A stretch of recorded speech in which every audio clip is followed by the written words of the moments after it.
शनिवार का दिन मुख्यमंत्री आवास में हेमंत सोरेन से ईडी के अधिकारी रांची जमीन घोटाला केस में पूछताछ कर रहे थे। दोपहर 1 बजे ईडी के अधिकारी सीएम आवास के भीतर गए और ठीक 2 घंटे बाद यानी दोपहर 3 बजे 8 गाड़ियों में सवार होकर सीआरपीएफ के कम से कम 500 जवान सीएम आवास के बाहर पहुंचे और पूरे परिसर को अपने घेरे में ले लिया। वहां मौजूद कार्यकर्ता, विधि व्यवस्था संभालने में लगे रांची पुलिस के पदाधिकारी और जवान और मीडिया कर्मी अवाक रह गए। कानाफूसी होने लगी। इस दौरान रांची पुलिस के वरीय अधिकारियों और सीआरपीएफ के अधिकारियों के बीच कुछ बातचीत भी हुई। कोई समझ नहीं पा रहा था कि हुआ क्या है। हालांकि 2 घंटे बाद यानी शाम 5 बजे सभी जवान वापस लौट गए। इसके बाद खबर आई कि मुख्यमंत्री आवास के 500 मीटर की परिधि में धारा 144 लगा दी गई है।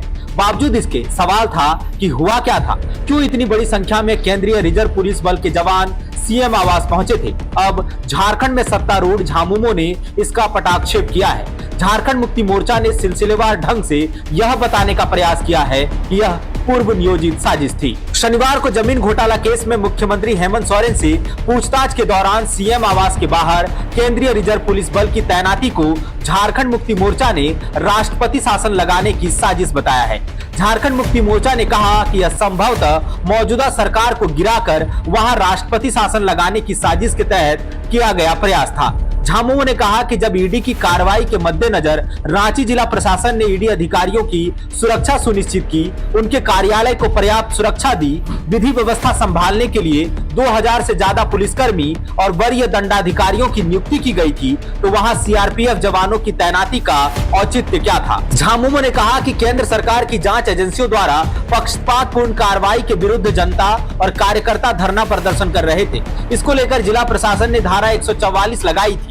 इसी बीच 500 से ज्यादा सीआरपीएफ जवान जिला प्रशासन की अनुमति के बिना बसों और ट्रकों में सवार होकर वहां पहुंचे और सीएम आवास में घुसने का प्रयास किया। झामुमो ने आरोप लगाया कि सीआरपीएफ जवान उनके कार्यकर्ताओं से भी उलझे। झामुमो ने इसे भड़काऊ और गैर कानूनी कदम बताया है। पार्टी का यह भी कहना है कि यदि कार्यकर्ताओं ने संयम नहीं बरता होता तो हिंसक परिस्थिति उत्पन्न हो सकती थी। झारखंड मुक्ति मोर्चा ने इसे पूर्व नियोजित साजिश बताते हुए सीआरपीएफ के आईजी पर गंभीर आरोप लगाए हैं। झामुमो का आरोप है कि आईजी चाहते थे कि जवानों और प्रदर्शनकारी कार्यकर्ताओं में मारपीट हो, प्रदर्शनकारी उग्र होकर जवानों पर हमला करें और राज्य सरकार पर संवैधानिक तंत्र की विफलता का आरोप लगाकर राष्ट्रपति शासन लगाने की भूमिका तैयार की जा सके। झामुमो ने कहा कि बिना जिला प्रशासन की अनुमति के सीआरपीएफ को उक्त कार्रवाई का अधिकार नहीं था। यह केंद्र सरकार के इशारे पर किया गया। झामुमो ने इसे संघीय ढांचे पर कायराना हमला करार दिया है। झामुमो ने कहा कि देश की आंतरिक सुरक्षा में अहम भूमिका निभाने वाले सीआरपीएफ जवानों का दुरुपयोग गंभीर चिंता का विषय है। झामुमो ने मांग की है कि सीआरपीएफ के आईजी, कमांडेंट सहित अन्य वरीय पदाधिकारियों के खिलाफ सख्त कानूनी कार्रवाई की जाए, मामले की गहन और निष्पक्ष जांच हो। यदि ऐसा नहीं हुआ तो झारखंड मुक्ति मोर्चा आंदोलन को बाध्य होगा। The follow-up.in. Like, share and subscribe.